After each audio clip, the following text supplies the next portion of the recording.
नमस्कार. ॲग्रोनमध्ये आपल्या सगळ्यांचं पुन्हा एकदा स्वागत. हवामान विभागानं काल मान्सून हंगामातील पावसाचा अंदाज जाहीर केला आणि हा सगळा तिढा समजावून सांगण्यासाठी आज आपल्यासोबत आहेत हवामान विभागाचे निवृत्त शास्त्रज्ञ माणिकराव खुळे सर.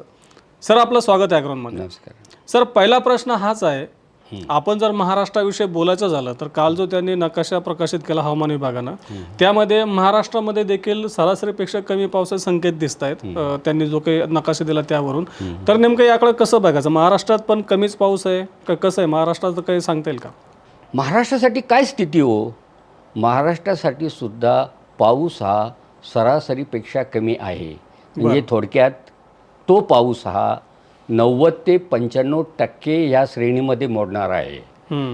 पाऊस हा बिलो नॉर्मल सरासरीपेक्षा खाली असणार आहे.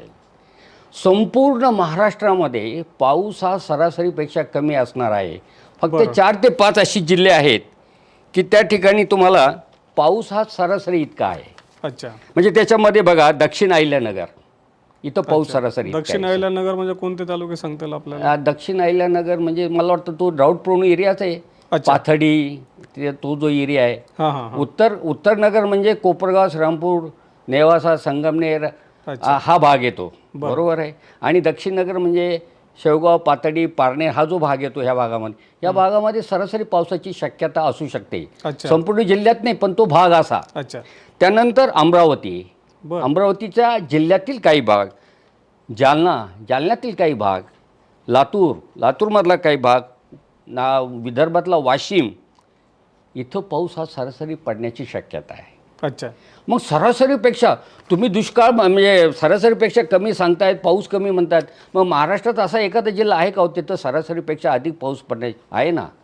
तोही जिल्हा आहे की गडचिरोली जो जिल्हा आहे तो अति पावसाचा आहे. त्याचा तो दक्षिणेकडचा भाग आहे. दक्षिण गडचिरोली जिल्हा, तिथं सरासरीपेक्षा अधिक पाऊस होण्याची शक्यता आहे.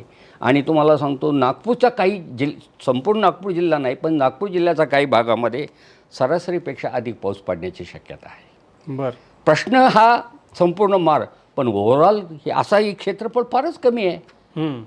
2 किंवा 3% म्हणला तर महाराष्ट्राच्या, तर ओव्हरऑल महाराष्ट्रामध्ये पाऊस हा सरासरीपेक्षा कमी असणार आहे. म्हणजे जर महाराष्ट्रामध्ये पाऊस पडतो किती 4 महिन्यामध्ये 80 ते 100 सेंटीमीटर. आता तुम्ही म्हणाल देशासाठी 87 सेंटीमीटर पडतो आणि महाराष्ट्रासाठी 100 कुठून आला? हा क्षेत्रफळ आधारित हे 87 आलेले. याचा अर्थ काय चेरापुंजीला 87, मौसंग्रामला 87 सेंटीमीटर पाऊस पडतो का? नाही, तिथं अत्याधिक पाऊस पडतो. याची ही सरासरी आलेली आहे. बरं. क्षेत्रफळ आधारित याचं एक सूत्र आहे, लक्षात ठेवा. समजा तुमच्याकडं संपूर्ण देशामध्ये 5,000 रेनगेज स्टेशन्स आहेत. म्हणजे एक रेनगेज स्टेशनमध्ये 4 महिन्यात पडलेला पाऊस गुणिले त्या रेनगेजच्या अखत्यारीमध्ये असलेलं क्षेत्रफळ अधिक दुसऱ्या रेनगेजमधला 4 महिन्यामध्ये पडलेला पाऊस त्याच्या अखत्यारीत असलेलं क्षेत्रफळ, अशांची बेरीज करायची आणि ह्या बेरजेला एकूण क्षेत्रफळाने भागितलं म्हणजे तो क्षेत्रफळ आधारित पाऊस येतो. अच्छा. असा पाऊस हा 87 सेंटीमीटर आहे. म्हणून 7 सेंटीमीटर कमी जरी म्हणला तो पाऊस कमी नाही, खूप कमी आहे. खूप कमी. लक्षात घ्या, अशी त्याची ती संकल्पना आहे.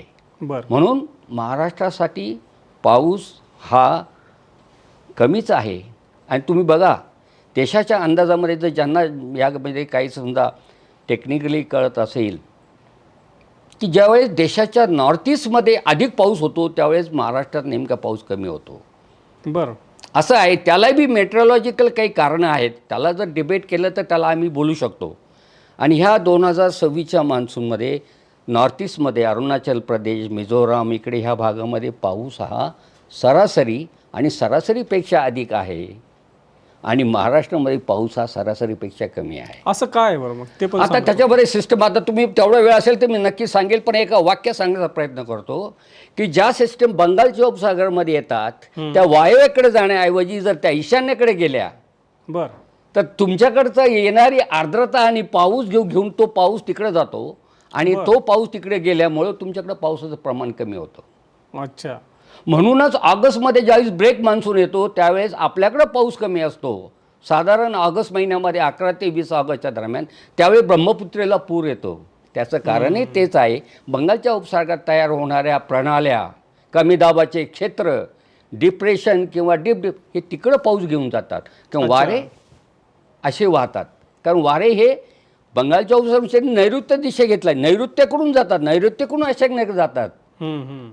पण जर ती सिस्टम जर वायव्येकडून आपल्याकडे आली, बरोबर महाराष्ट्राच्या मध्यावर येते आणि आपल्याकडं पाऊस पडतो. आणि ती घटना घडून न आल्यामुळं आपल्याकडं पाऊस कमी आणि त्यांच्याकडे पाऊस जास्त होतो. म्हणून आजच्या अंदाजामध्ये तुम्ही जर पाहिलं, महाराष्ट्रात सरासरीपेक्षा पाऊस कमी आहे, नॉर्थ ईस्टमध्ये सरासरीपेक्षा जास्त पाऊस आहे. अच्छा, असा तो संबंध आहे. असे पुष्कळ संबंध आहेत. हा एक कारण सांगितलं.